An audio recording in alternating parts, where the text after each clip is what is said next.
Hi, I'm Kayla the BookTube Turtle, and today I am doing my top books of 2024.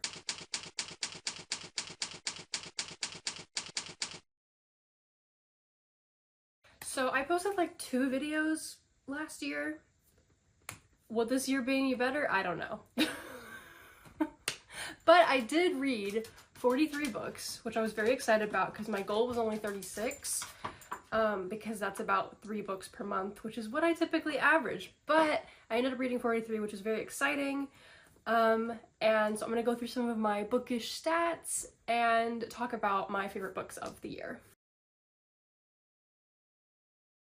So like I said, I read 43 books. 11 of them were rereads, which I think was less than usual. Usually I reread a lot more. So that was good that I read a lot of new books this year. I will put my star count on the screen. This is my, what I rated all of the books, mostly 5 stars and 4 stars.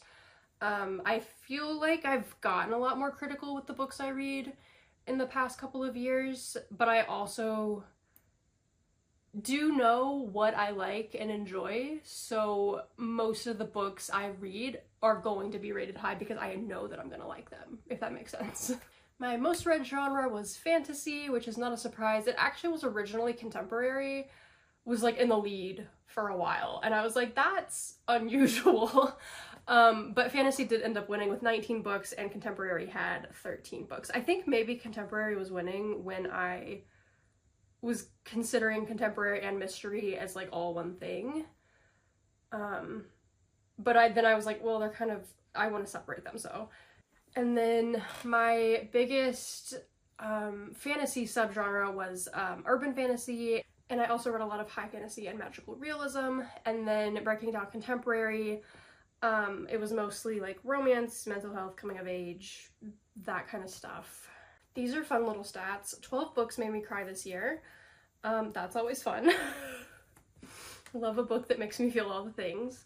7 of the books I read were arcs, which was really exciting. I read so many arcs last year, and I already have a whole list of arcs that I've been given for books that come out later on this year that I need to get to, so that's cool too. And 28 of the books had some kind of prominent LGBTQ+ rep in it, and I don't think I never got an official count, but about 30% of those books were Arrow Ace rep, which is cool. I'm always looking for more books that have Arrow Ace rep in them. There's a chart of the age categories that I read across the year. It's no surprise that young adult is massively larger than everything else. But I did read quite a few adult books this year, and I'm trying to get more into like adult fantasy and stuff. And then I had a little bit of new adult and middle grade. I also had a pretty even split across formats, with hardback being the largest, but I also read a lot of ebooks, a lot of audiobooks, so it was pretty well distributed. Okay, on to my favorite books. This was difficult. I decided to do a top 5, and I'm still not really sure about the 5th place one. It could have been a lot of different books, and this book I didn't even rate 5 stars, I rated it 4 stars, but it did have a pretty significant impact on me, which is why I felt like I needed to include it, and that's Dear Wendy. This book follows these 2 girls who are both Arrow Ace, and they already like know that and everything. But they both run these like anonymous Instagram accounts giving relationship advice, which is ironic, obviously. And they kind of have this rivalry going on online with their 2 accounts. But they also start to become friends in real life, and they don't know about their online persona. It's really fun. Some of it felt, they're in college, and some of it felt a little younger than college age and was like, okay, this just seems like ridiculous drama. But it was still fun to read, and I really liked the Arrow Ace rep, and there's a bunch of other rep in there, and there were definitely moments that I was like, yes, this is describing exactly what I feel as somebody who's Arrow Ace, and I really needed that. Coming in at number 4 is Merciless Saviors by H.E. Edgman. This is the sequel and final book in the Godly Heathens duology. I have the first book. The second book that I'm talking about now, Merciless Saviors, I had as an arc, and I haven't gotten a physical book yet. This is book 1. Book 2 I read in 2024 and it was so good. It was everything I wanted the duology finale to be, and it was so good. If you don't know what the duology is about, I'll tell you a little bit about book 1. Not really book 2 because spoilers. It follows this non-binary teenager, Jem, who is living in the small town and cannot wait to be done with high school and get out and move to New York, where their best friend currently lives. But some weird stuff starts happening. This girl shows up. Jem is having like weird dreams or memories. Stuff is happening, and let me see what's in the description. Okay, yeah. So it's not like a spoiler to say there's stuff going on with like past lives and reincarnation and a group of teenagers who are actually gods from another world. That's all I'm gonna say, but this duology is so good. I love it so much. Coming in at number 3 is Dark Air by C.S. Packet. This book was so good. It is the sequel to Dark Rise. This is book 1, this is book 2. There is a book 3 coming at some point, which I need now because the cliffhangers we keep getting left off on are brutal. This book came out in 2023, but I didn't read it until last year. Because it is like very high fantasy, there's a lot going on, and you got to be in the right mindset for that. But it was really good. I really enjoyed it. I'm excited to see where we go from here based on the ending we had in this book. Yeah, let me tell you a little bit about Dark Rise, the series in general. Let me see what I can say. Okay, so it's in this like fantasy world. We follow this kid, Will, who is on the run from these people that killed his mother, and he ends up finding this other group that still remembers like the old ways of like magic and everything, and they're trying to prevent the resurrection of the Dark King that took over the world a long time ago. And so there's a lot of weird stuff happening, things. I don't want to say too much because it's really great to just experience it yourself. So that's all I'm going to say, but this series is so good and I cannot wait for book 3. Number 2 is What the Woods Took by Courtney Gold. This, I debated between what my number 1 was, if it was this book or my number 1 for a while, because both of these books just like hit me really hard. This one is magical realism, I guess. Maybe it's paranormal. I don't know.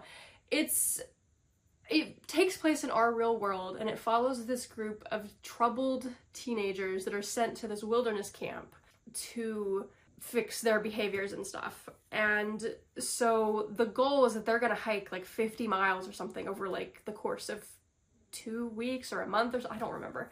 But so they have these 2 camp counselor tour guide people with them that are like taking them through the woods, having like little therapy sessions with them because they are, you know, kids that are having behavioral issues, some of them.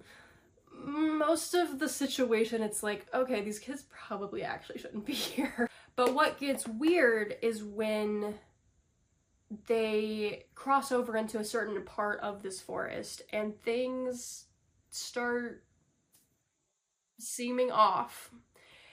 And, you know, are they out in the woods alone, or are there some creatures out there with them? Okay, yeah, so it's in the description that one of the days they're out here, they wake up and the camp counselors are gone. So they're alone, weird stuff is happening, there's creatures possibly out there with them, like supernatural creatures.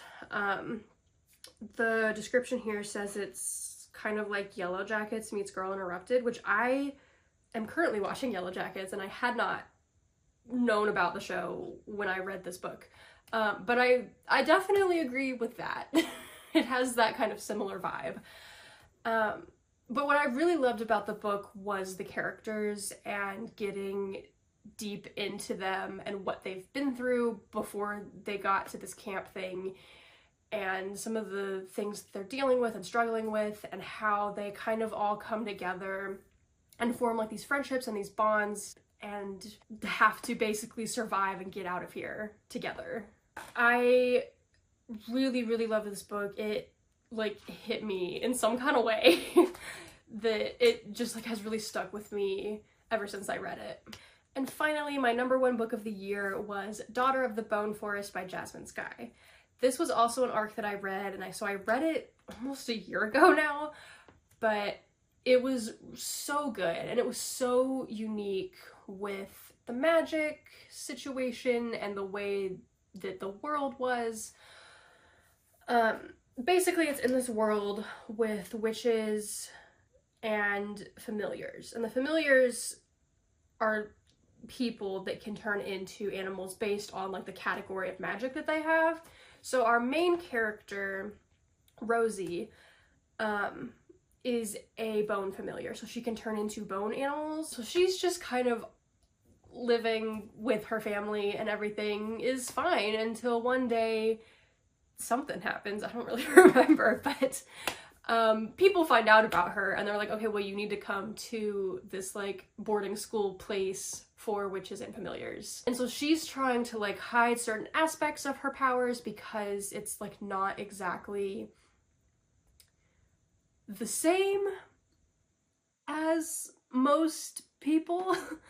But there's also like this war brewing, and so they're trying to like train these witches and familiars so that they'd be ready to fight back if that time comes. There's also, I feel like I'm doing a terrible job of describing this. There's also this girl. Is she a princess? Let me back up here. Rosie is just like living with her family, and then one day a group comes through. The Princess Shaw, is with them, and something happens. Rosie saves her, and then so Shaw is like, to repay you, come to this witch academy place. And Rosie is reluctant to go, but she is willing to go because she needs to find something to cure her grandmother, who is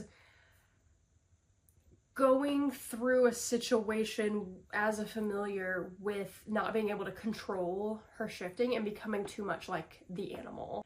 And then there's this whole thing about like witches and familiars bonding together as like a witch familiar pair, and that is kind of happening with Rosie and Shaw, even though neither of them really want that because of the issues. But yeah, I feel like I did a terrible job describing this. Anyway, it was super cool. The magic was cool. The world was cool. There was some plot twists that I don't remember if I saw coming or not, but I remember being like, oh my gosh. And I'm very excited for the next book. And yeah, it was great. There was a lot of various types of queer representation, which is always fun. Yeah, I don't know what else to say. Yeah, that was my wrap up for 2024. I might try to post more videos this year. We'll see. I have some ideas lined up, but I don't know how long that will last. As far as consistency throughout the year, it kind of depends on my work situation and how booked up I am with writers who need editing. And my book, the 4th book in the Beyond the Gate series, is hopefully coming out this year. I have not yet announced like an official release date, but I'm thinking like summer or fall of this year is the goal. So we will see what my video situation ends up being based on the millions of other things I have going on. But yeah, those are my favorite books of the year. Let me know what some of your favorites were, and if you enjoyed this video, be sure to like, comment, and subscribe. Bye.